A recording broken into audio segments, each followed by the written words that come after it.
Hari ini mari kita melanjutkan persekutuan kita mengenai Matius, kitab Matius. Dan hari ini kita masuk kepada pasal 11, saudara-saudara. Setelah saya membaca berulang-ulang dan mencari tahu apa yang sebetulnya Tuhan ingin sampaikan di dalam pasal 11 ini, maka saya menemukan inilah yang Tuhan ingin sampaikan, yaitu mengenai penolakan dan kehendak Bapa. Mari kita buka Alkitab kita, Matius pasal 11. Saya memberikan garis besarnya dulu, supaya saudara mengerti apa yang kita makan pada hari ini. Kita membaginya dalam 3 bagian. Yang pertama kita akan mempersekutukan tentang penolakan terhadap Yohanes Pembaptis. Bagaimana respon Yohanes Pembaptis, dan dari situ kita bisa belajar bagaimana kita menghadapi penolakan. Lalu bagian yang kedua, bagian yang ke-B, kita akan belajar dari penolakan terhadap Tuhan Yesus Kristus. Ternyata Tuhan Yesus pun mengalami penolakan, saudara-saudara. Dan kita akan belajar bagaimana Tuhan Yesus meresponi penolakan yang datang kepada Dia. Lalu bagian yang ketiga adalah jalan untuk menuju perhentian. Ya saudara, jalan menuju perhentian maksudnya adalah menang atas setiap penolakan dalam kehidupan kita. Tuhan memberikan undangan menuju perhentian, lalu Tuhan memberikan jalannya untuk menuju perhentian. Kita akan belajar dari Tuhan Yesus bagaimana caranya menang atas penolakan yang kita alami. Karena disadari atau tidak, saudara-saudara, penolakan ini sesuatu yang sulit untuk diterima oleh banyak orang. Ya, boleh dikata saudara, kita bisa mengalami berbagai hal baik, tapi kalau ada satu orang yang menolak kita, itu bisa gugur semua hal baik itu, saudara. Kalau saudara membaca kitab Esther, ada namanya Haman.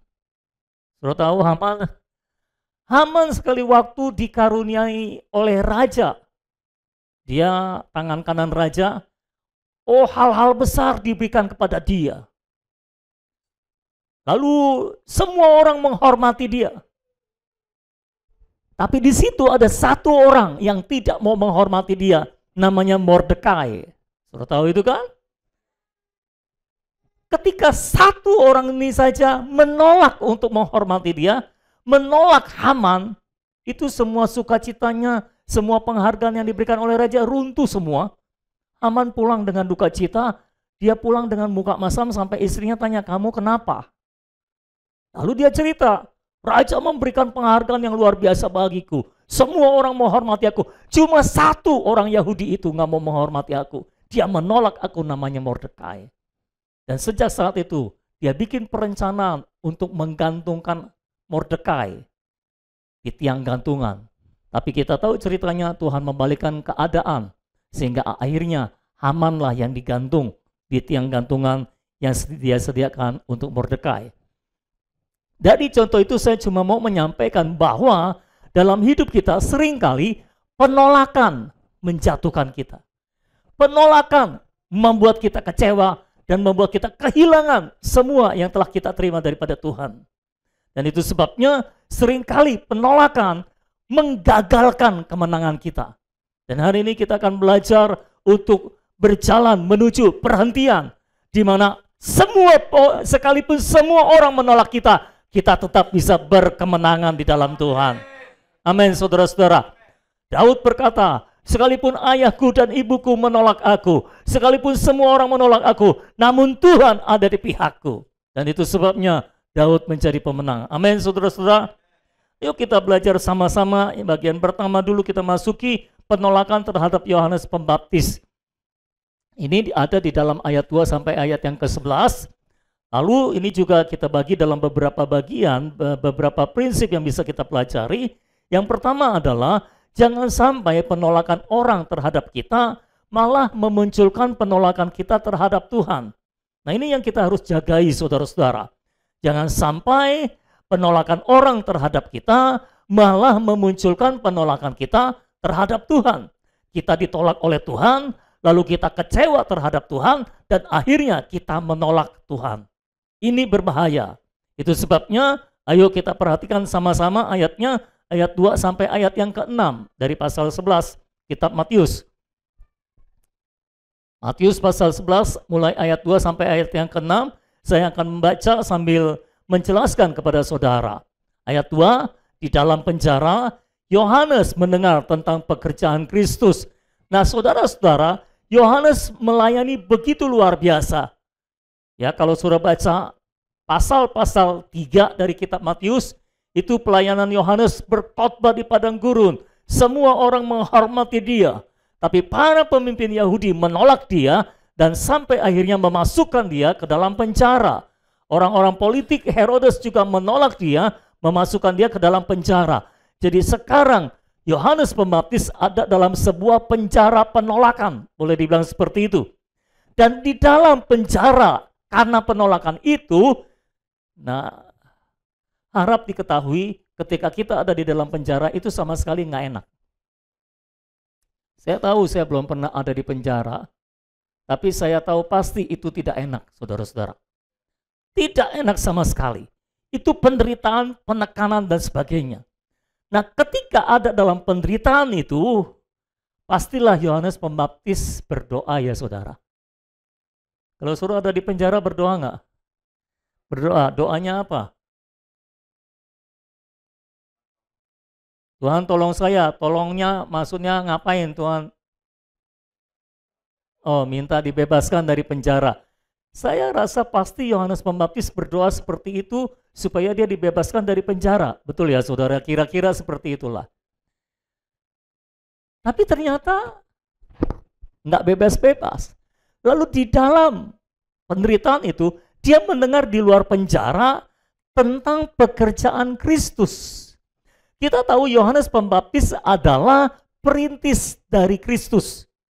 Sebelum Kristus datang, dia harus meluruskan jalan bagi Tuhan untuk supaya Tuhan bisa datang dengan nyaman. Betul ya saudara?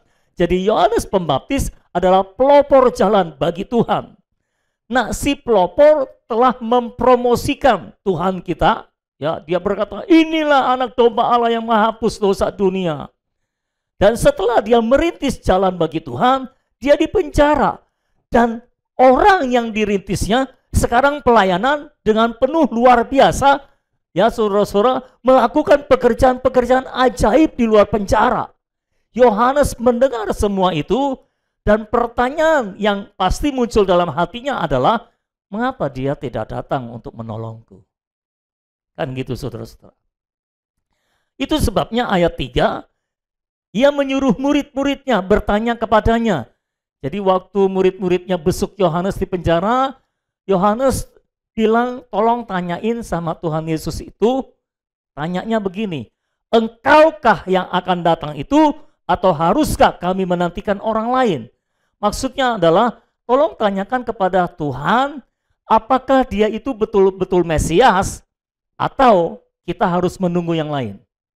Atau dia bukan Mesias, kita harus menunggu Mesias yang lain untuk datang. Nah saudara-saudara, kalau kita perhatikan pertanyaan ini pertanyaan yang sungguh tidak masuk akal buat saya, karena seolah-olah Yohanes tidak tahu apakah dia Mesias. Padahal jelas-jelas di dalam pelayanannya di padang gurun, dia menunjuk Yesus. Inilah anak domba Allah yang menghapus dosa dunia. Aku membaptis kamu dengan air, tetapi dia akan membaptis kamu dengan Roh Kudus dan dengan api. Membuka tali kasutnya pun aku tidak layak. Yohanes Pembaptis bersaksi tentang Kristus seperti itu. Saudara ingat itu? Jadi dia pasti tahu ini Mesias. Nggak perlu ada Mesias yang lain yang ditunggu, saudara-saudara. Dan penyebab mengapa Yohanes bertanya seperti itu adalah sebetulnya dia sedang ada di dalam sebuah kekecewaan terhadap Tuhan. Dari mana kita tahu? Dari jawaban Tuhan. Kita lihat jawaban Tuhan ayat 4. Yesus menjawab mereka, pergilah dan katakanlah kepada Yohanes apa yang kamu dengar dan kamu lihat. Orang buta melihat, orang lumpuh berjalan, orang kusta menjadi tahir, orang tuli mendengar, orang mati dibangkitkan, dan kepada orang miskin diberitakan kabar baik. Dan kalimat penutup Tuhan Yesus, inilah jawaban yang menohok. Dan berbahagialah orang yang tidak menjadi kecewa dan menolak aku.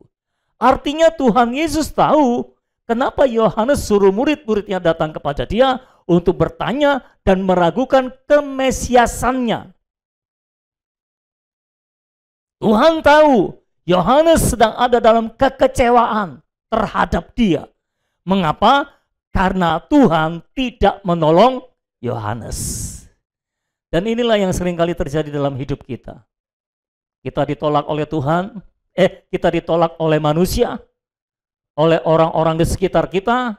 Yang paling tidak enak adalah yang menolak itu orang terdekat dengan kita lagi. Waduh. Dan bukan saja ditolak, difitnah lalu dimasukkan dalam penjara lagi. Waduh, tambah enggak enak saudara-saudara. Lalu sebagai orang beriman, orang yang diurapi Tuhan untuk menjadi perintis Mesias, Yohanes pasti berdoa dengan iman, dengan urapan yang ada padanya, supaya Tuhan turun tangan menolong dia. Dan semakin dia berdoa, Tuhan tidak menolong dia. Dia enggak dikeluarin dari penjara juga saudara-saudara. Hari demi hari dia menunggu kapan saatnya Tuhan turun tangan menolong dia, mengeluarkan dia dari penjara. Tapi hari itu tidak datang-datang juga. Saudara-saudara, manusia lahiriah kita bisa menderita tapi dalam jangka waktu cepat. Tapi kalau dalam jangka waktu lama, baru saudara terkaing-kaing. Bayangkan Yohanes setiap hari berdoa supaya Tuhan tolong mengeluarkan dia dari penjara. Sementara dia mendengar Tuhan bekerja dengan luar biasa di luar penjara. Orang buta melihat, orang lumpuh berjalan, orang tuli mendengar, orang bisu berbicara. Saya harap saya tidak terbalik-balik ngomongnya. Oh, betapa luar biasanya, bahkan orang mati dibangkitkan. Yohanes mendengar begitu saktinya Tuhan Yesus. Tapi mengapa dia tidak datang menolongku? Makanya dia pertanyakan, apakah engkau sungguh-sungguh Mesias? Seolah-olah dia mau berkata, kalau engkau Mesias, engkau punya kuasa, tolongin aku dong. Kok diam aja? Bukankah ini seringkali terjadi juga dalam hidup kita, saudara? Kita mengalami peristiwa buruk, hari pertama kita berdoa, nggak ada jalan keluar. Hari kedua kita berdoa, masalahnya nggak selesai. Kalau per hari kelamaan, seminggu kemudian kita berdoa, nggak selesai juga masalahnya. Mingguan kelamaan juga, bulan depan kita berdoa, kita masih berdoa terus, bahkan sudah ditambah puasa, bulan depan nggak selesai juga masalahnya. Ayo kita persingkat supaya khotbahnya lebih cepat, setahun kemudian nggak selesai juga masalahnya. Apakah saudara masih kuat menghadapinya? Apakah saudara tidak kecewa terhadap Tuhan yang diam saja dan tidak menolong saudara? Itu 1 tahun. Gimana kalau masalahnya nggak selesai 2 tahun?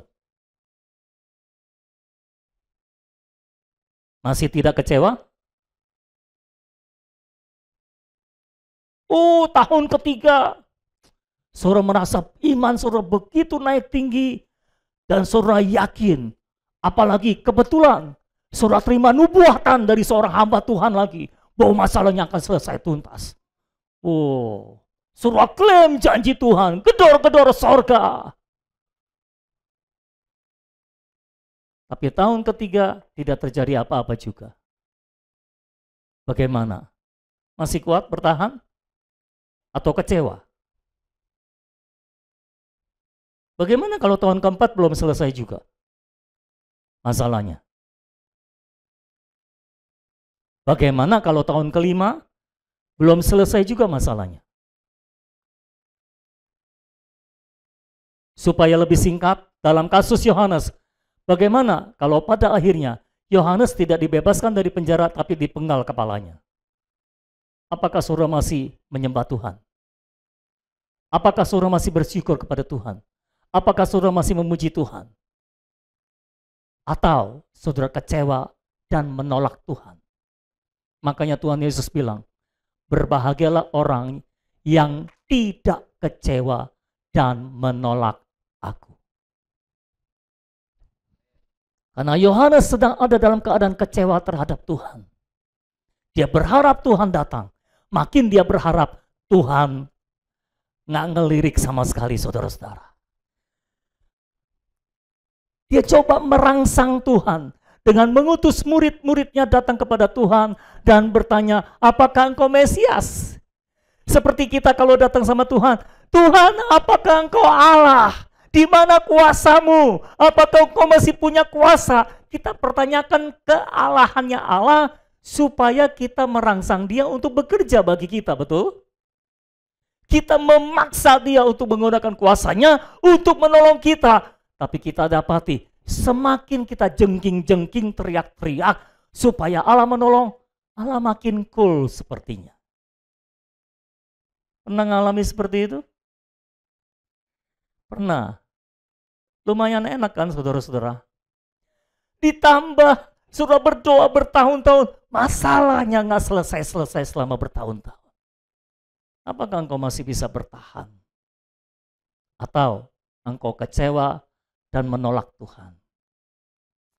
Ditolak itu tidak enak, apalagi ditolak plus dimasukin penjara. Itulah yang dialami oleh Yohanes Pembaptis. Dia kecewa terhadap Tuhan.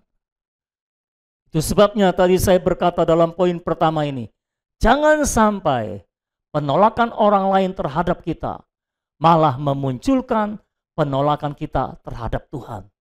Prosesnya seperti yang saya ceritakan tadi. Kita berdoa dan berdoa dan berdoa, tapi Tuhan sepertinya diam saja.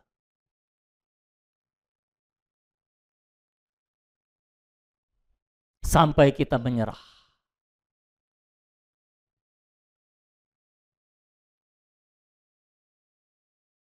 Sampai kita bisa berkata, kau penjunan, ku tanah liat. Kau membentuk dan aku dibentuk menjadi apapun seperti kau mau, dan aku tak berhak membantah. Tuhan mau menggiring kita sampai pada pojokan dari kekuatan alamiah kita, sampai kita berkata, aku berserah. Daripada kecewa, jauh lebih baik berserah. Terima kasih untuk beberapa amin. Apakah yang lain masih amin juga? Amin.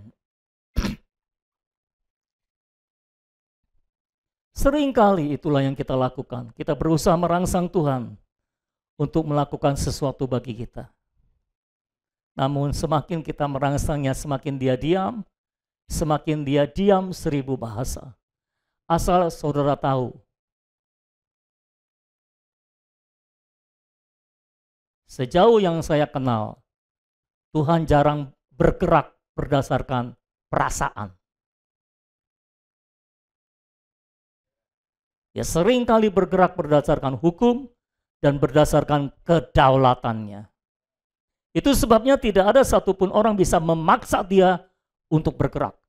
Kalau dia merasa tidak perlu bergerak.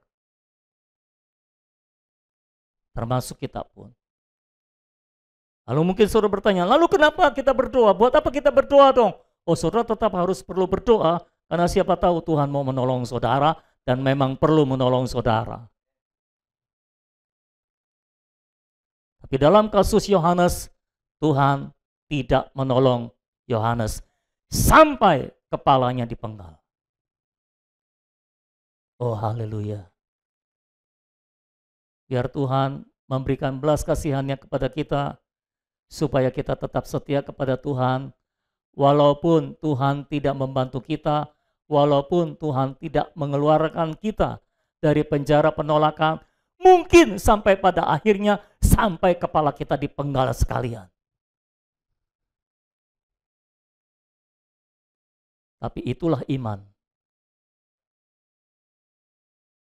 Iman yang sejati bukanlah ketika saudara sakit lalu disembuhkan. Bukanlah ketika saudara punya utang 3 miliar lalu lunas tiba-tiba. Iman yang sejati adalah ketika saudara melewati berbagai penderitaan selama bertahun-tahun, tapi engkau tetap bertahan di dalam Tuhan. Itulah iman yang sejati. Ada banyak orang bisa sakit dan disembuhkan, mengalami terobosan dalam keuangan, tapi ketika dia menghadapi perkara negatif seperti Yohanes Pembaptis, tidak ada jalan keluar. Dia meninggalkan Tuhan. Tidak bertahan di dalam imannya, saudara-saudara. Dan asal saudara tahu, Yesus itu Mesias, apakah dia menolong saudara atau tidak? Dia tetap menjadi Mesias. Kemesiasan Yesus tidak ditentukan oleh apakah dia menolong Yohanes atau tidak. Yohanes tidak bisa menggoyahkan kedudukan Yesus sebagai seorang Mesias hanya karena Yesus tidak menolong dia, saudara-saudara. Dia tetap Mesias, apapun yang terjadi. Kealahan Allah tidak bisa digoyahkan, tidak bisa digoncangkan hanya karena dia tidak menolong saudara. Hanya karena dia tidak membantu saudara. Dia tetap Allah walaupun engkau tidak merasa terbantu. Dia tetap Allah walaupun dia tidak menolong saudara. Dia tetap Allah. Hanya ini yang saya mau pesankan kepada saudara. Penyebab mengapa dia tidak menolong saudara adalah karena dia tahu apa yang terbaik buat saudara. Saudara pikir kalau ditolong itu artinya baik buat saudara? Belum tentu. Seringkali hal-hal terbaik Tuhan berikan dalam hidup kita ketika dia tidak menolong kita. Oh haleluya. Pewahyuan ini perlu dicerna baik-baik oleh saudara. Seringkali justru anugerah terbesar kita terima ketika Tuhan tidak menolong kita. Dan pada akhirnya kita tahu apa maksudnya, saudara-saudara. Tuhan tidak menolong Yohanes sampai dia ditamatkan dengan dipenggal kepalanya. Saudara tahu kenapa? Karena kalau Yohanes tetap hidup, dia akan menjadi saingan dari Tuhan Yesus. Pelayanannya akan menjadi saingan dari pelayanan Yesus. Waktu dia hidup sudah kelihatan cikal bakal persaingan itu. Ketika itu Yesus membaptis, lalu murid-murid Yohanes melihat Tuhan Yesus membaptis, lapor kepada Yohanes, itu orang yang kau baptis, membaptis orang. Ada persaingan mulai. Sedangkan Yohanes Pembaptis dibangkitkan oleh Allah untuk menjadi perintis bagi Tuhan. Karena perintisannya sudah selesai, yang dirintis sudah datang, sudah memulai pelayanannya, harusnya dia tamat. Selamat siang semua. Harusnya dia tamat. Tapi Yohanes mungkin tidak memahami maksud Tuhan terhadap hidupnya. Kalau dia tetap hidup, sudah tahu semasa hidup Yohanes dia berkhotbah, itu dia dihargai sekali. Dia dianggap sebagai nabi besar, bahkan ada yang menganggap dia Mesias. Ada yang bertanya, apakah engkau Mesias? Artinya ini dia hampir selevel dengan Tuhan Yesus. Hampir selevel pada waktu itu. Kalau dia masih hidup dan melayani, di sini dia melayani, di situ Tuhan melayani, ini akan menjadi saingan yang tidak sehat antara Yohanes dengan Tuhan, antara murid-murid Yohanes dan dengan murid-murid Tuhan. Dan akhirnya tidak baik buat semua orang. Tidak baik buat Tuhan Yesus, tidak baik buat Yohanes Pembaptis, tidak baik buat murid-murid Tuhan, tidak baik buat murid-murid Yohanes, dan terutama tidak baik bagi kepentingan kerajaan. Itu yang terutama. Tolong garis bawahi itu. Itu sebabnya saya suka ngomong sama orang Kristen, please jangan GR jadi orang Kristen. Sebetulnya ya, maafkan saya, Tuhan lebih mementingkan kerajaannya daripada menolong kita. Karena itu pastikan hidupmu berhubungan dengan kepentingan kerajaan. Karena kalau dia menolongmu tapi tidak ada hubungan dengan kepentingan kerajaan, buat apa dia menolongmu? Kenapa Yohanes harus tamat di penjara, dipenggal kepalanya? Bagi kepentingan kerajaan. Yohanes memang ditakdirkan untuk menjadi perintis dan sudah selesai, jadi dia harus ditamatkan. Kadang-kadang kita dengan konsepsi manusia kita nggak pernah mengerti jalan-jalan Tuhan, saudara-saudara. Tapi ketika kita melihat semuanya dari sudut pandang Tuhan, dari sudut kepentingan kerajaan, maka kita akan mulai bisa memahami mengapa semua itu terjadi. Haleluya. Saya harap saudara menerima firman ini, dan biar itu tertabur dengan kuat dalam diri saudara, sehingga ke depan nanti apapun yang saudara alami, saudara bisa melewatinya dengan iman yang sejati. Di dalam hidup kita mustahil menghindari semua masalah yang akan terjadi. Karena kita masih hidup di bumi, kita masih hidup dalam darah dan daging, dan kita masih hidup bersama-sama orang-orang yang penuh dengan darah dan daging juga. Jadi mau tidak mau akan ada penolakan di sana. Akan ada pemenjaraan mungkin di sana. Akan ada fitnah mungkin di sana. Akan ada peperangan mungkin di sana. Tapi pastikan kita terus bersama dengan Tuhan dalam segala keadaan. Amin, saudara-saudara.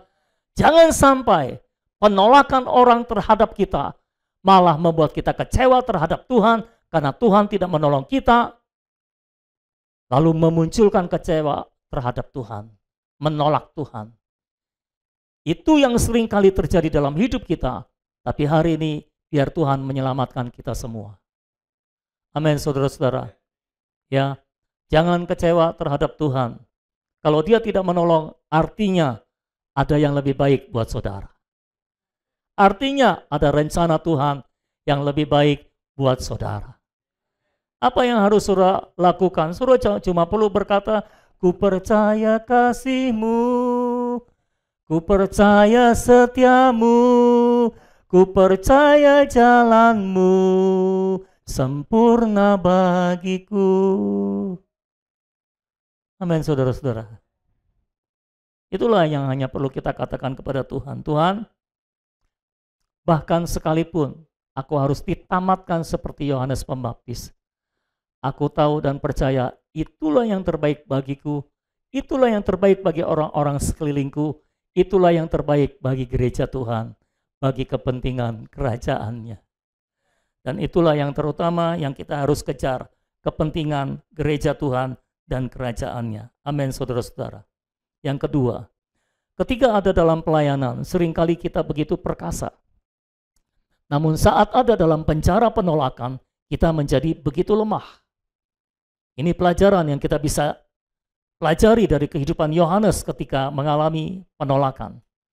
Ketika ada dalam pelayanan, seringkali kita begitu perkasa, namun saat ada dalam penjara penolakan, kita menjadi begitu lemah. Ayat 7 sampai ayat 9.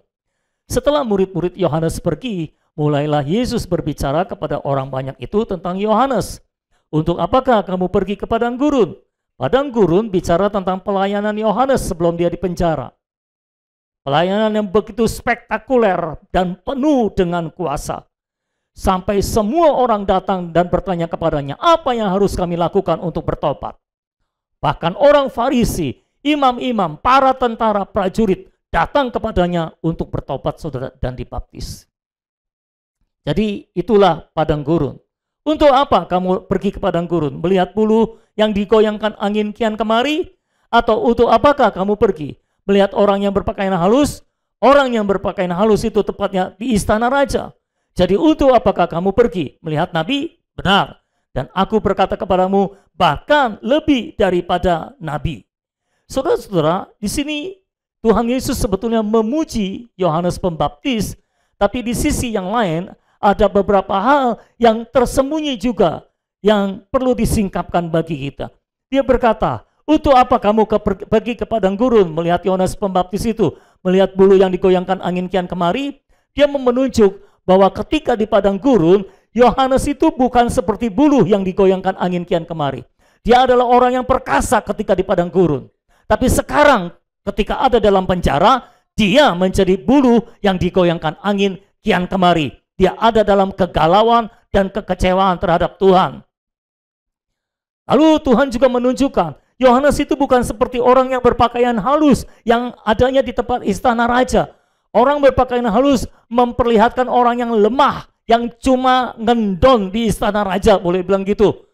Ya saudara, tapi Yohanes itu seorang luar biasa, khotbah di padang gurun. Ya, luruskan jalan bagi Tuhan. Dia adalah orang yang besar, orang yang perkasa ketika ada di mimbar pelayanan. Tapi ketika ada dalam penjara penolakan, dia menjadi begitu lemah. Dia nabi, benar dia nabi, bahkan lebih besar daripada nabi. Tapi ketika dalam penjara penolakan, dia menjadi begitu lemah.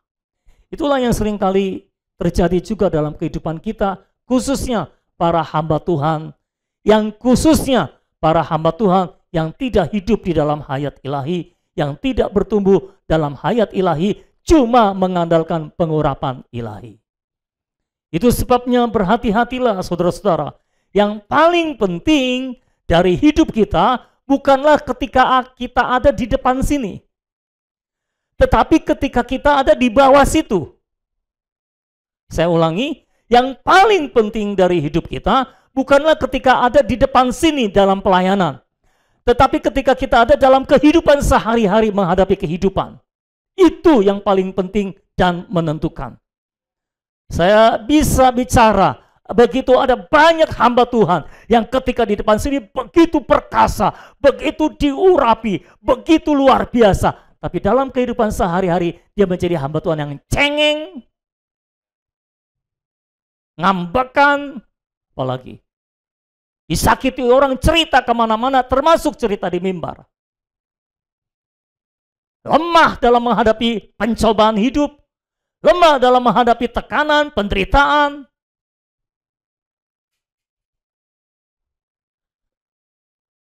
Dulu saya begitu, saudara. Serius. Sekarang meningkat. Meningkat.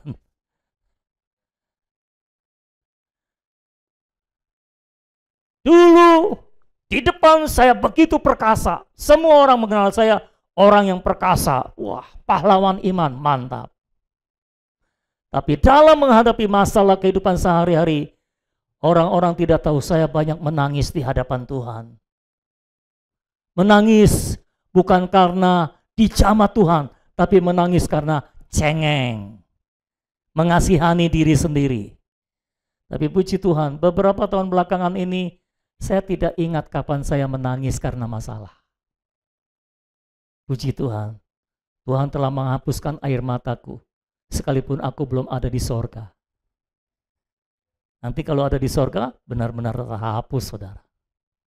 Ini icip-icipnya, boleh dibilang gitu. Seharusnya, sebaiknya, kita menjadi orang yang perkasa dalam kehidupan sehari-hari kita.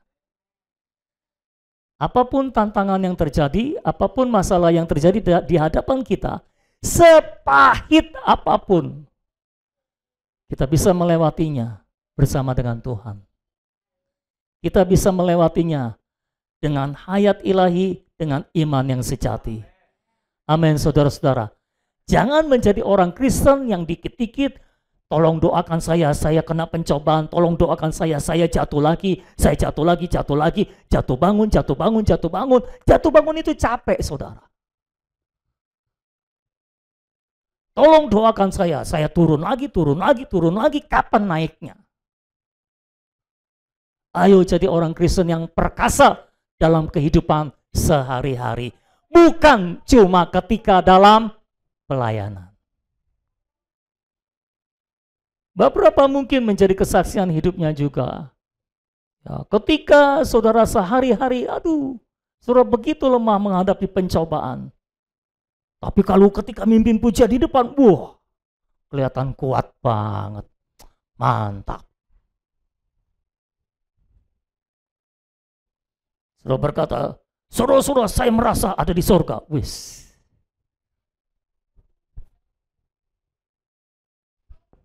Padahal sama-sama masih di bumi, cuma di bumi yang berbeda, saudara. Jangan sampai kita menjadi orang Kristen yang cuma perkasa ketika dalam pelayanan. Tapi perkasalah dalam kehidupan sehari-hari. Mau tanya, ketika dalam pelayanan cuma beberapa menit di depan sini, dengan dalam kehidupan sehari-hari, lebih susah mana? Lebih susah mana? Saudara, jawabnya susah sekali ya. Kenapa? Lebih sulit mana menghadapi kehidupan dengan menghadapi pelayanan? Orang berpikir menghadapi pelayanan susah. Menghadapi kehidupan itu sehari-hari yang susah. Ya. Sehari-hari suami istri aja nih ngadepin setiap hari, nggak selesai-selesai kan? Loh, kalau selesai, sudah di sorga semua itu. Kalau dalam pelayanan kan saudara nggak ingat suami atau istrimu, lupakan sejenak.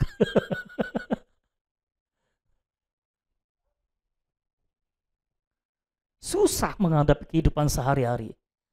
Ada banyak pencobaan yang harus kita hadapi. Ada banyak kesusahan yang bisa terjadi. Bisa juga karena kesalahan kita, tapi bisa juga karena kesalahan orang lain. Itu kan masalah, saudara. Kalau kita bertanggung jawab sendiri untuk kesusahan kita sendiri, itu masih oke. Tapi permasalahannya seringkali kita harus susah karena kesalahan orang lain. Nah itu kan susah. Itu lebih susah daripada kesusahan karena kesalahan kita sendiri. Tapi percayalah, setiap hari kita harus menghadapi kesalahan sendiri dan kesalahan orang-orang di sekitar kita yang menyusahkan kita. Itu sebabnya tidak ada jalan lain. Kita harus bertumbuh dalam hayat ilahi, kita harus hidup berdasarkan hayat ilahi supaya kita menjadi orang-orang yang perkasa dalam kehidupan sehari-hari, bukan hanya ketika dalam pelayanan. Pastikan kita sama perkasanya ketika ada dalam pelayanan dan dalam kehidupan sehari-hari. Amin, saudara-saudara. Dalam pelayanan saudara nggak ketahuan kalau saudara lagi nggak ada uang. Dalam kehidupan sehari-hari ketika saudara tidak ada uang, saudara harus bisa menang atas perkara itu. Amin, saudara. Jadi apa yang terlihat oleh jemaat, pastikan itu adanya kamu. Ketika kita pelayanan, lalu kita bersiap sekuat-kuatnya, doa, puasa. Sehari-hari nggak pernah puasa, kalau pelayanan puasa. Supaya pelayanannya dahsyat, saudara-saudara. Nah itu sebetulnya tidak normal. Yang namanya berfungsi itu adalah kita menjadi apa adanya kita. Itulah berfungsi. Tangan saya harus berfungsi. Apa artinya? Dia menjadi apa adanya dia. Kalau dia menjadi orang lain atau dia menjadi mata, dia tidak bisa berfungsi sebagaimana seharusnya. Dia harus menjadi tangan sebagaimana seharusnya, baru dia bisa berfungsi sebagai tangan. Paham, saudara? Jadi berfungsi itu adalah apa adanya kita ditampilkan. Itu berfungsi.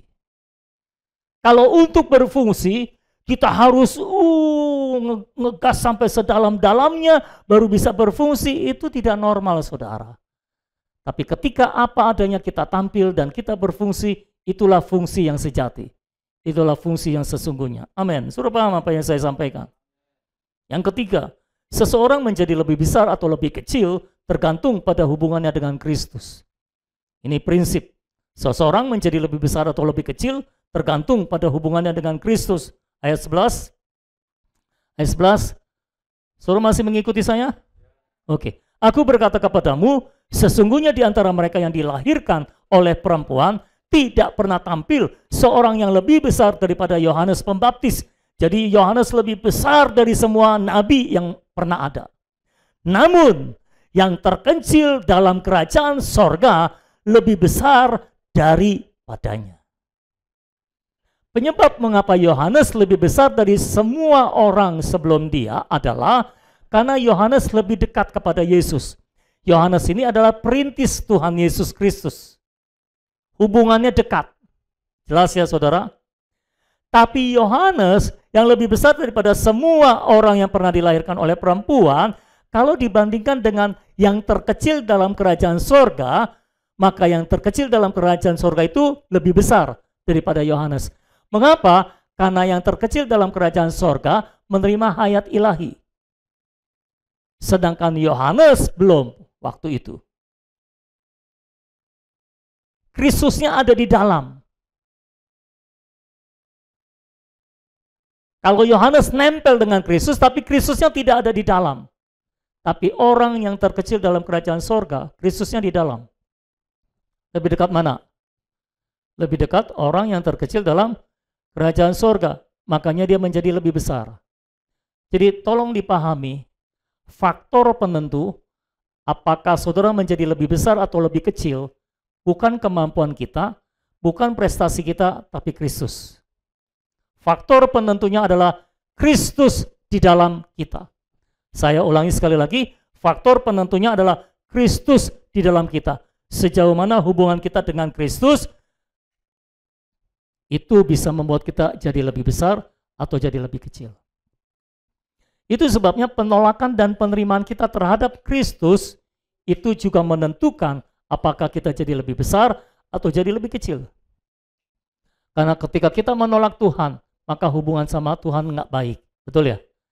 Tapi ketika kita menerima Tuhan, maka hubungan dengan Tuhan menjadi baik. Kita akan menjadi orang yang lebih besar. Ya saudara? Orang itu lebih besar tidak dinilai dari apakah dia lebih banyak uang atau lebih sedikit uang. Tidak, saudara. Ada banyak orang yang lebih banyak uang daripada kita mungkin, tapi di hadapan Tuhan kita lebih besar daripada dia. Mengapa? Karena hubungan kita dengan Tuhan jauh lebih baik. Jadi faktor penentu apakah kita jadi orang besar atau jadi orang kecil adalah Kristus saja. Hubungan kita dengan Kristus. Semakin kita dekat dengan Kristus, semakin kita menjadi orang besar. Apakah saudara orang besar? Haleluya. Pastikan hubunganmu dengan Kristus sedekat-dekatnya, sebaik-baiknya, maka kita semua menjadi orang besar. Bahkan kita lebih besar daripada nabi yang terbesar sekalipun. Amin. Oke, sekarang masuk ke bagian yang kedua, penolakan terhadap Yesus. Kita sudah belajar dari penolakan terhadap Yohanes, sekarang kita belajar dari penolakan terhadap Yesus. Ayat 20-27 semuanya itu. Nah, yang pertama dari penolakan terhadap Yesus, kota-kota yang menolak Yesus. Jadi yang menolak Yesus ini bukan cuma pribadi, tapi kota-kota. Banyak. Coba ayat 20-24. Kita baca. Lalu Yesus mulai mengecam kota-kota yang tidak bertobat. Sekalipun di situ ia paling banyak melakukan mujizat-mujizatnya.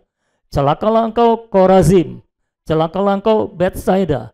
Karena jika di Tirus dan di Sidon terjadi mujizat-mujizat yang telah terjadi di tengah-tengah kamu, sudah lama mereka bertobat dan berkabung. Tetapi aku berkata kepadamu, pada hari penghakiman, tanggungan Tirus dan Sidon akan lebih ringan daripada tanggunganmu. Dan engkau Kapernaum, apakah engkau akan dinaikkan sampai ke langit? Tidak. Engkau akan diturunkan sampai ke dunia orang mati. Karena jika di Sodom akan terjadi mujizat-mujizat yang telah terjadi di tengah-tengah kamu, kota itu tentu masih berdiri sampai hari ini. Tetapi aku berkata kepadamu, pada hari penghakiman, tanggungan negeri Sodom akan lebih ringan daripada tanggunganmu. Di situ ada disebutkan beberapa kota yang menolak Tuhan. Kalau mau ditambahkan kota Nazaret, kota kelahiran Tuhan juga menolak Tuhan, saudara-saudara. Jadi ada beberapa kota yang menolak Tuhan, padahal di situ paling banyak mujizat dilakukan Tuhan. Itu sebabnya dari sini kita bisa belajar bahwa mujizat bukanlah penentu apakah orang akan bertobat atau tidak.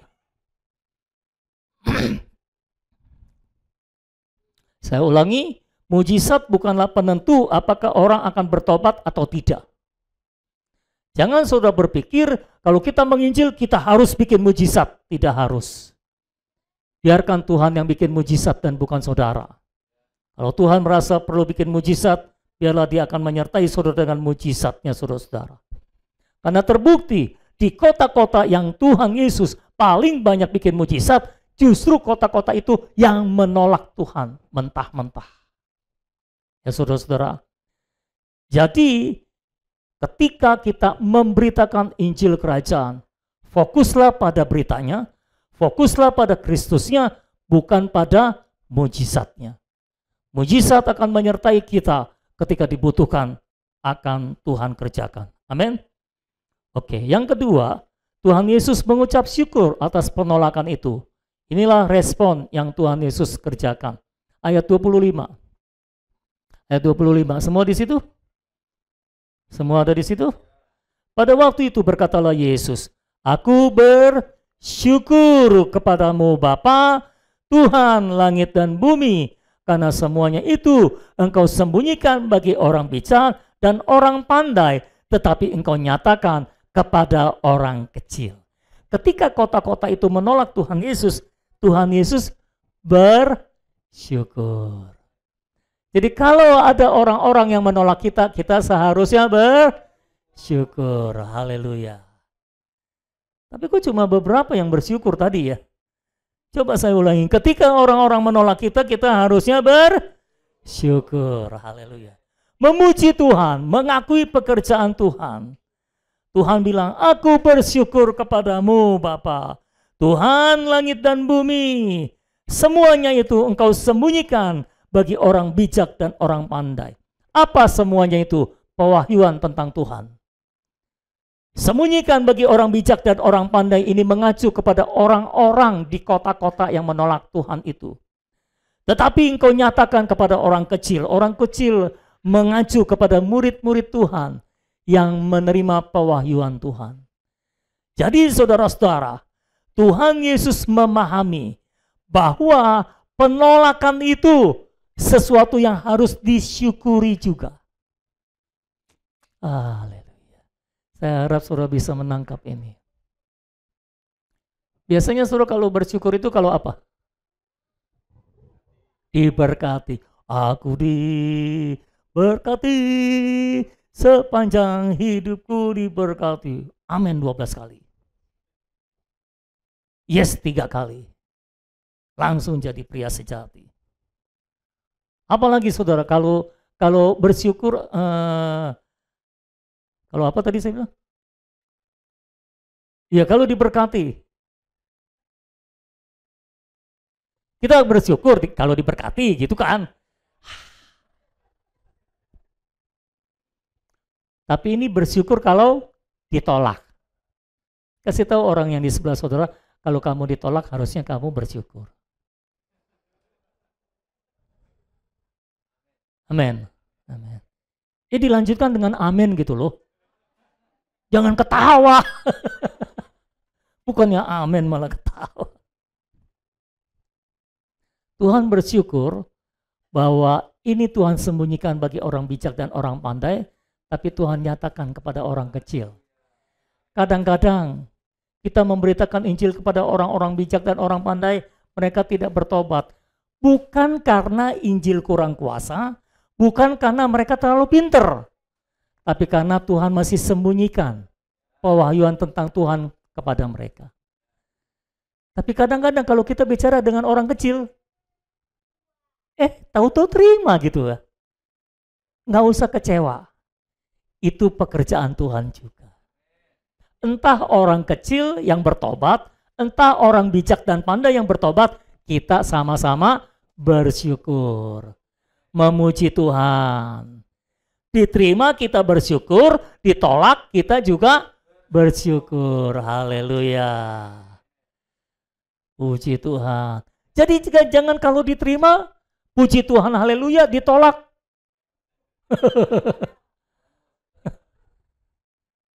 Ya saudara, bersyukur. Tuhan bersyukur. Kenapa? Karena Tuhan tidak mencari kesuksesan dalam pekerjaannya. Dia mencari perkenanan Bapa. Kepuasan Tuhan dan perhatian Tuhan tidak bertumpu pada penerimaan dan penyambutan manusia, melainkan pada perkenanan Bapa.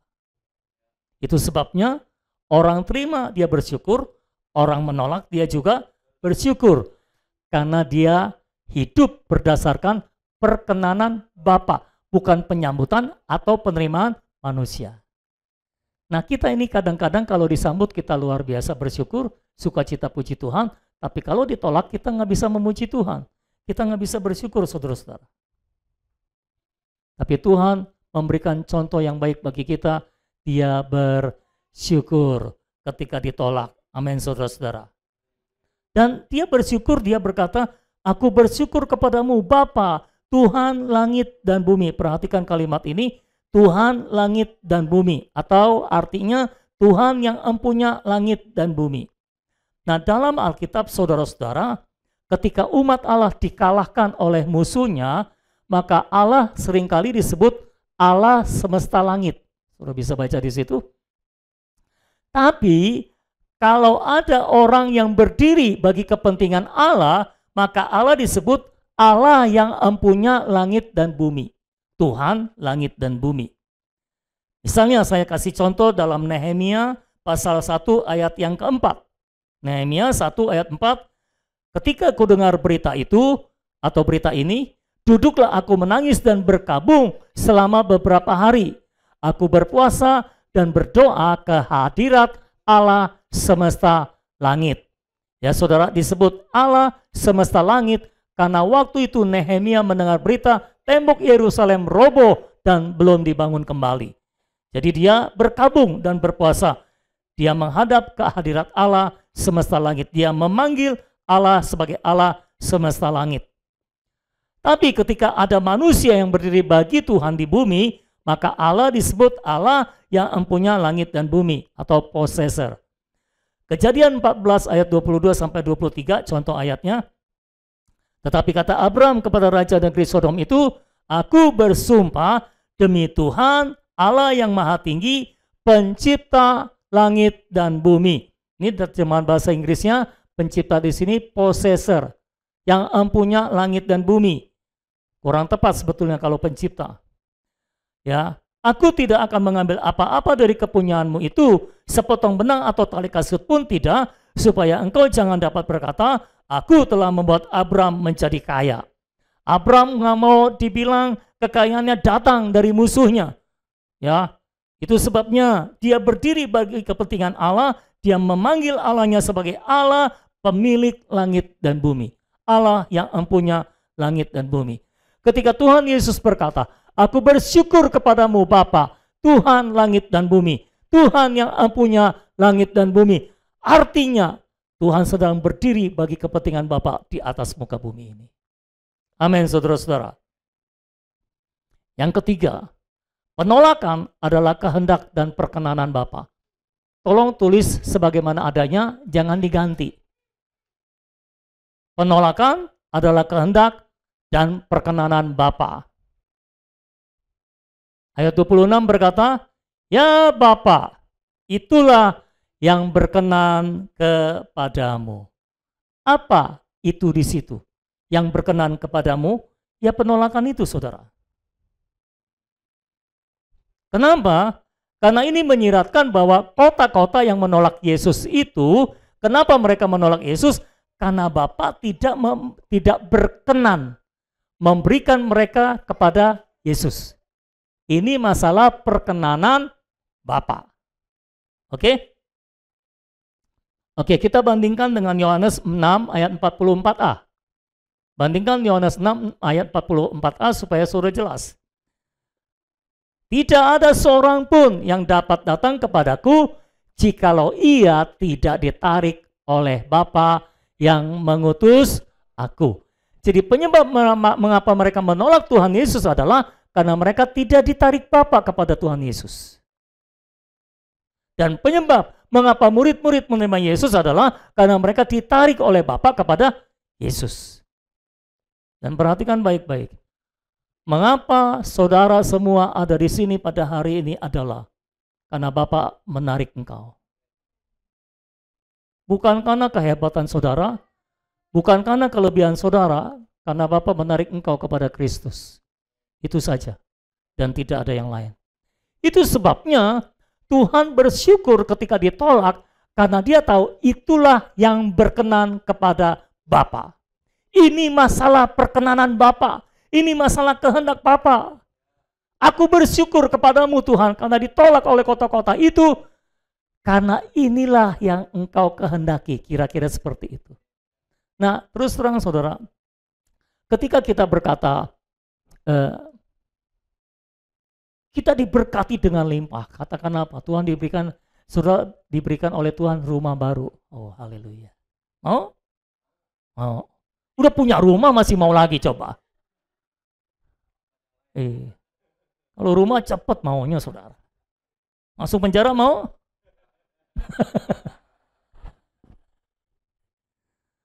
Katakanlah saudara diberikan rumah oleh Tuhan.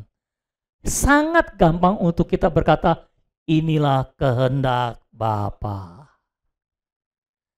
Tapi ketika kita masuk penjara, sangat sulit untuk berkata, inilah yang Bapa kehendaki bagiku. Bisakah saudara berkata seperti itu? Ketika saudara disambut oleh semua orang, dimuliakan oleh semua orang, saudara akan berkata, inilah kehendak Bapa. Haleluya. Tapi ketika saudara ditolak, apakah saudara bisa berkata, penolakan ini juga adalah kehendak Bapa bagiku? Selamat siang semuanya. Semua masih ada di situ? Semua masih bernafas? Oke. Bisakah kita berkata, ini kehendak Bapa bagiku? Itu sulit loh saudara.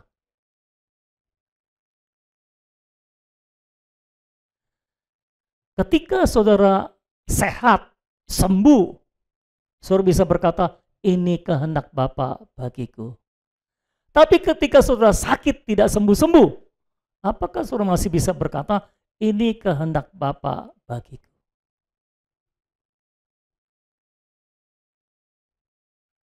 Sudah doa, sudah puasa, sudah, tapi belum sembuh juga. Bisakah saudara berkata, ini kehendak Bapa bagiku? Itu tidak mudah. Saudara akan berkata, Bapa tidak pernah menghendaki aku sakit. Ya, saya tahu itu, saya percaya itu. Tapi, kalau Bapa mau menyembuhkan saudara, apakah Bapa bisa menyembuhkan saudara? Bisa. Gampang atau tidak? Gampang, semudah membalikan telapak tangan. Betul? Semudah jentikan jari. Betul? Kalau saudara terus berdoa, tapi Bapak belum sembuhkan saudara, itu menunjukkan bahwa itu kehendak Bapak. Itu bukan kehendak Bapak, itu izin dari Bapak. Ya udah kita ganti namanya, itu izin Bapak. Dan kalau diizinkan oleh Bapak, berarti dikehendaki juga oleh Bapak. Ya cuma pengistilahan lah. Dan kalau kita tahu itu kehendak Bapak bagi kita, artinya bagi Tuhan atau menurut Tuhan, itu yang terbaik buat kita. Artinya ada sesuatu yang terbaik yang Tuhan sediakan melalui hal itu. Nggak bisa, nggak percaya, ya terserah. Yohanes Pembaptis juga ngamuk-ngamuk di penjara, saudara. Tuhan, engkau Mesias bukan? Lalu ketika murid-murid Yohanes balik ke penjara, dan Tuhan suruh berkata, sampaikan pesan kepada Yohanes Pembaptis.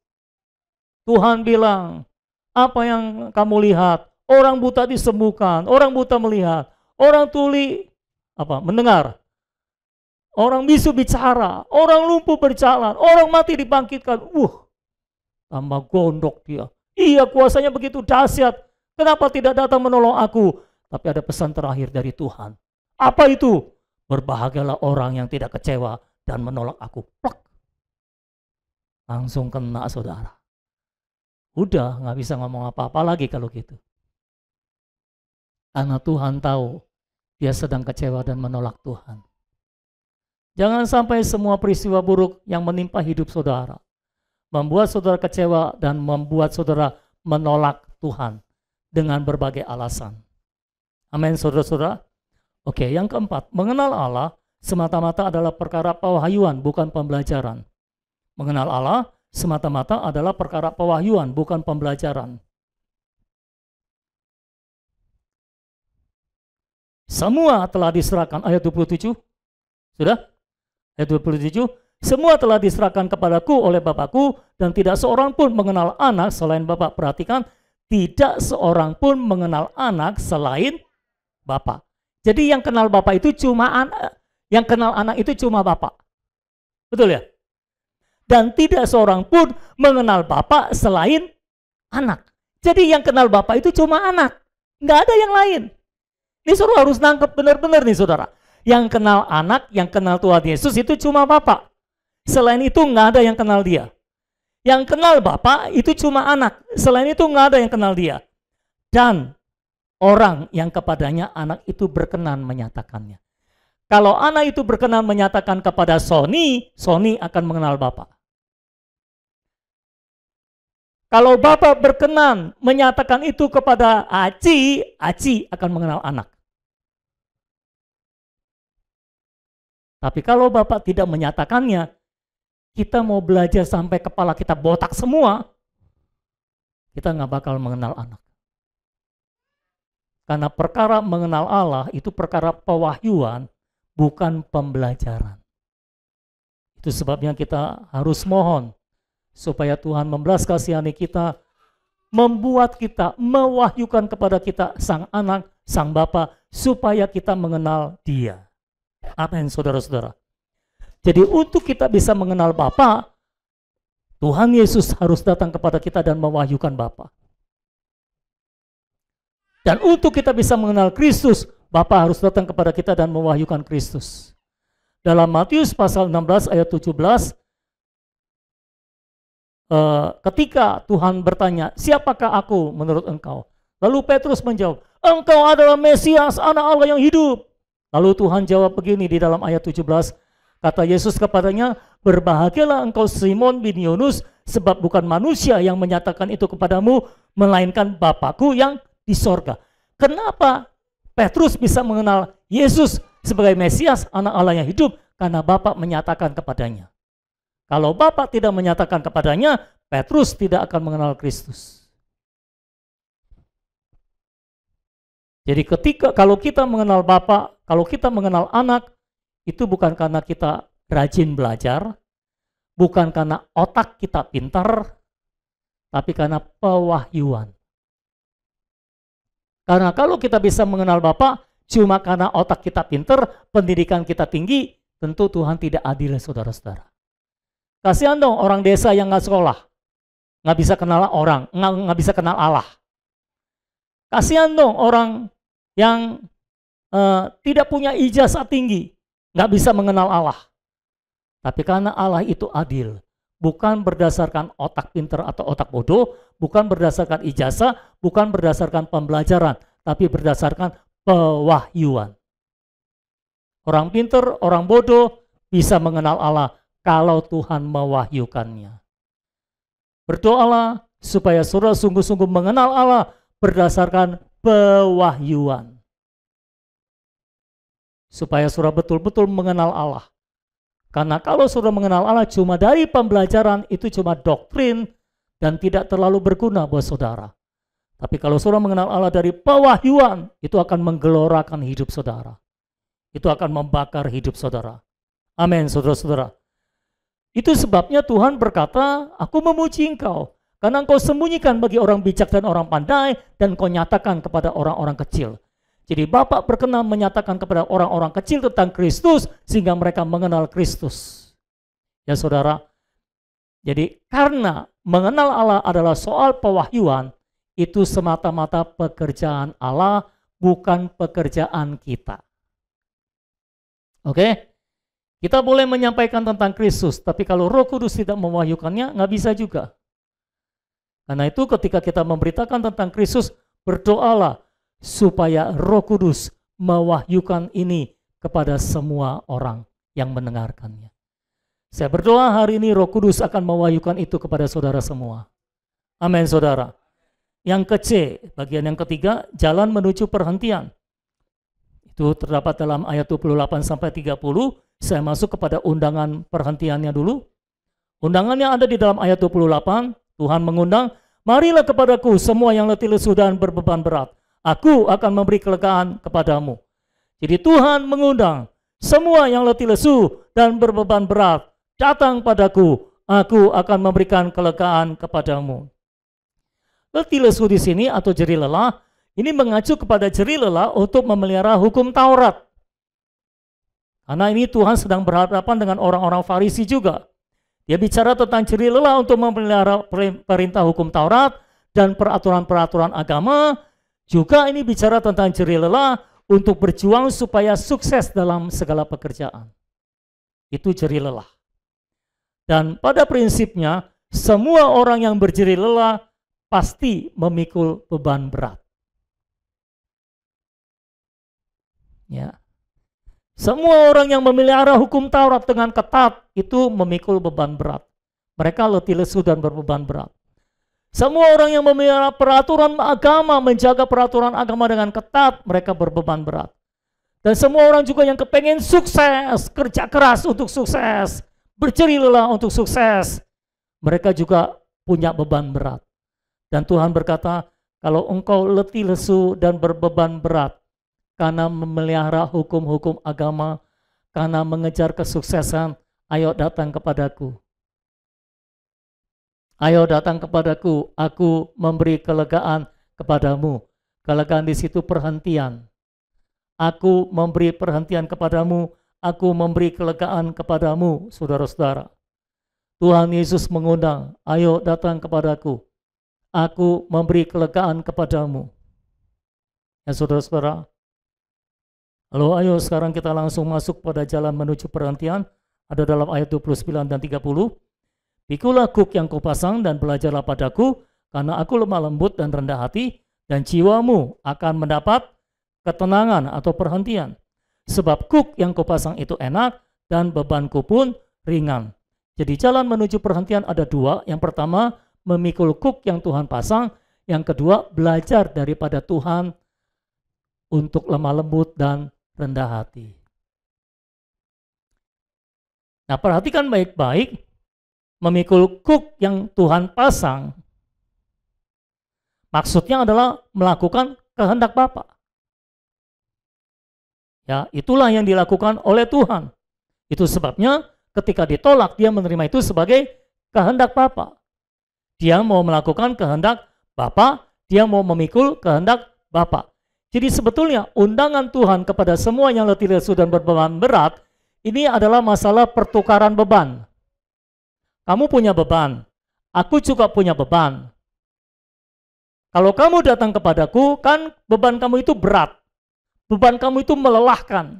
Itu sebabnya engkau letih lesu dan berbeban berat. Kalau kamu datang kepadaku, ayo kita bertukar beban. Bebanku itu enak dan ringan. Ya.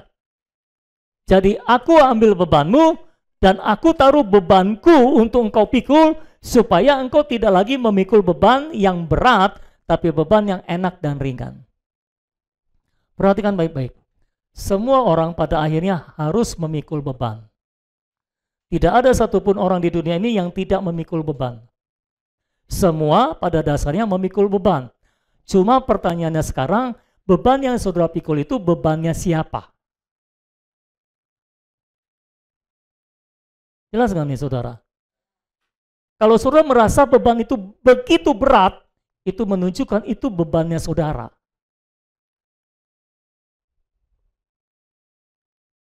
Dari memelihara hukum Taurat, mengejar kesuksesan dan sebagainya. Kalau bagi saudara disiplin rohani itu berat, doa itu berat, baca Alkitab berat, doa baca firman berat, itu saudara sedang memikul bebannya saudara. Dalam memelihara hukum Taurat, menaati peraturan agama. Saudara harus switch bebannya, tukar beban dengan Tuhan, sehingga beban saudara untuk mematuhi peraturan agama diambil oleh Tuhan, lalu Tuhan taruh bebannya, kuknya, beban Allah untuk melakukan kehendak Allah. Sehingga ketika saudara berdoa, saudara tahu saudara bukan sedang menaati peraturan agama, tapi saudara sedang melakukan kehendak Bapa, saudara sedang ada di dalam kehendak Bapa. Karena pada dasarnya kita tidak bisa kosong dari beban. Kita pasti memikul beban. Ada orang-orang yang sudah memberikan bebannya kepada Tuhan, lalu memikul bebannya Tuhan, awal-awal dia merasa enteng, lalu lama-kelamaan dia merasa berat lagi. Kenapa? Karena dia tukar beban lagi. Dia sudah serahkan bebannya kepada Tuhan, dia ambil lagi, dia pikul lagi, sehingga dia mengalami keberatan lagi. Saat-saat di mana beban saudara menjadi begitu berat, itu menunjukkan saudara sedang memikul bebanmu sendiri. Karena beban dari Allah itu ringan dan enak. Beban Bapa itu ringan dan enak. Kehendak Allah itu untuk kita kerjakan itu enak dan ringan, saudara-saudara. Ini ringan bukan karena pekerjaannya mudah. Ini ringan karena semuanya Bapa yang mengerjakannya. Kalau dibilang berat atau ringan, pekerjaannya mungkin berat, tapi karena Bapa yang mengerjakannya, ini jadi ringan. Jadi ayo kita bertukar beban dengan Tuhan. Itu sesuatu yang menguntungkan bagi kita. Kalau kita bertukar beban dengan Tuhan, kita serahkan beban kita kepada Tuhan, dan Tuhan serahkan bebannya kepada kita, sehingga kita tidak kosong dari beban. Ketika saudara tidak memikul bebannya Tuhan, dengar baik-baik, ketika saudara tidak memikul bebannya Tuhan, maka iblis akan datang untuk membawa beban ditanggungkan kepada saudara, menjadi bebannya saudara. Jadi saya dorong setiap saudara, ayo semua kita pastikan kita memikul bebannya Tuhan. Supaya tidak ada beban lain yang ditaruh iblis di dalam tengkuk kita untuk kita pikul. Kita hanya memikul bebannya Tuhan. Sehingga sepanjang hidup kita beban itu terasa enak dan ringan. Haleluya, puji Tuhan. Lalu cara yang kedua untuk menuju perhentian adalah belajar dari Tuhan, lemah lembut dan rendah hati. Tuhan berkata, belajarlah padaku karena aku lemah lembut dan rendah hati dan jiwamu akan mendapat ketenangan. Seringkali kita jiwanya tidak mendapat ketenangan, perhentian, karena kita kurang lemah lembut dan rendah hati seperti Tuhan. Apa itu lemah lembut? Lemah lembut itu tidak melawan penentangan. Rendah hati itu apa? Rendah hati itu tidak menganggap diri sendiri tinggi. Ya saudara.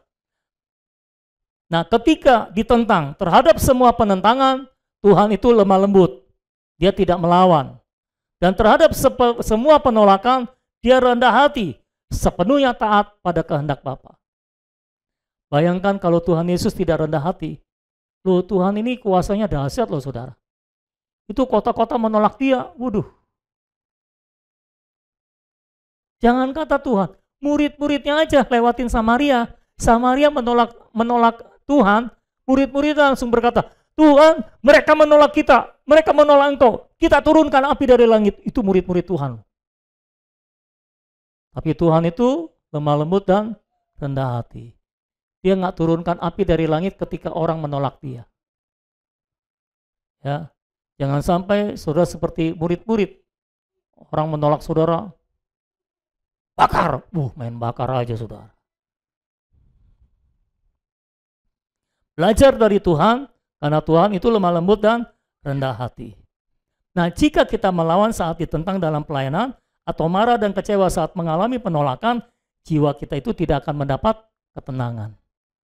Tapi sebaliknya jika kita tunduk pada kehendak Bapa, menganggap itu sebagai kehendak Bapa, kita akan mendapat ketenangan dan perhentian dalam jiwa kita. Nah, disinilah Yohanes Pembaptis gagal. Dia tidak bisa menerima itu sebagai kehendak Bapa. Dia tidak bisa memikul itu sebagai kehendak Bapa. Yohanes Pembaptis tidak menganggap pemenjaraannya sebagai kehendak Bapa. Karena itu dia tidak bisa tenang dalam jiwanya. Dia tidak bisa mengalami damai dalam jiwanya. Saya percaya kalau Yohanes menyadari bahwa itu adalah kehendak Bapa bagi dia akan tenang. Tidak ada perlawanan dalam dirinya, ada kelemah lembutan. Dia tidak menganggap aku benar, tidak selayaknya aku ada di sini. Dia merasa tinggi. Tidak selayaknya aku berada di sini. Ini Tuhan salah. Bahkan mengatakan Tuhan yang salah. Itu kurang rendah hati namanya saudara. Kalau saja Yohanes lemah lembut dan rendah hati seperti Tuhan, dia akan bisa menerima pemenjaraannya itu sebagai kehendak Bapa dan jiwanya akan mendapat ketenangan. Saya belajar dalam hidup saya, saat-saat saya mengalami jiwa saya tidak mendapat ketenangan, adalah saat-saat saya tidak bisa menerima pengaturan Tuhan. Saya tidak bisa menerima semua hal buruk adalah sebagai kehendak Bapa dalam hidup saya. Itu yang terbaik buat saya. Tapi ketika saya bisa menerimanya, saya juga memeranginya tentunya. Tapi kalau saya sudah perangi dan itu tidak berlalu, saya harus menyerah kepada kehendak Bapa. Seperti Tuhan Yesus, dia berdoa 3 kali. Pertama dia berdoa, ya Bapakku, kalau boleh biarlah cawan ini lewat, lalu daripadaku. Artinya dia tidak perlu mengalaminya. Didengar atau tidak? Tidak. Doa untuk kedua kalinya. Ya Bapakku, jikalau boleh biarlah cawan ini lalu daripadaku. Didengar atau tidak? Tidak. Doa lagi atau enggak? Doa lagi. Yang ketiga kali dia berdoa, ya Bapakku, jikalau boleh biarlah cawan ini lalu daripadaku. Didengar Tuhan atau tidak? Tuhan jawab boleh atau tidak? Tidak boleh. Karena itu Tuhan menyerah. Dan akhirnya dia berkata, biarlah kehendakmu yang jadi. Seperti itulah kita berdoa. Tuhan, kalau boleh lalukan ini daripadaku. Tapi kita sudah berdoa berulang-ulang, tapi cawannya tidak lalu-lalu, kita harus menyerah pada kehendak Bapa dan kita berkata, biarlah kehendakmu yang jadi. Amin. Itulah lemah lembut dan rendah hati. Kalau kita kurang lemah lembut dan rendah hati, kita tidak pernah bisa menganggap semua yang terjadi dalam hidup kita, apalagi peristiwa buruk, sebagai yang terbaik buat kita.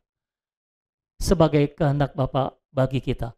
Itulah yang berkenan kepada Bapa. Kami menyerahkan hidup kami dalam tangan-Mu Tuhan, dan kami berdoa, biarlah kehendak Bapa yang jadi dalam kehidupan kami. Kami mau memperhidupkan Kristus yang lemah lembut dan rendah hati, untuk bisa melihat semuanya dari sudut pandang Bapa, dari sudut perkenanan Bapa. Kami tidak bertumbuh pada kesuksesan pelayanan kami, kesuksesan apapun yang kami kerjakan.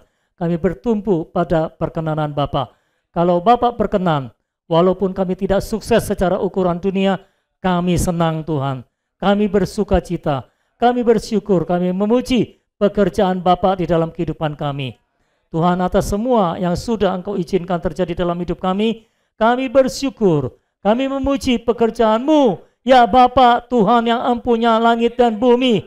Kami memastikan kami berdiri bagi kepentingan Bapa selama di bumi ini Tuhan.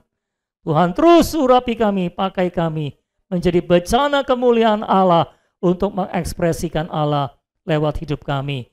Meteraikan firman-Mu, di dalam nama Tuhan Yesus kami berdoa. Amin. Puji Tuhan. Tuhan berkati saudara.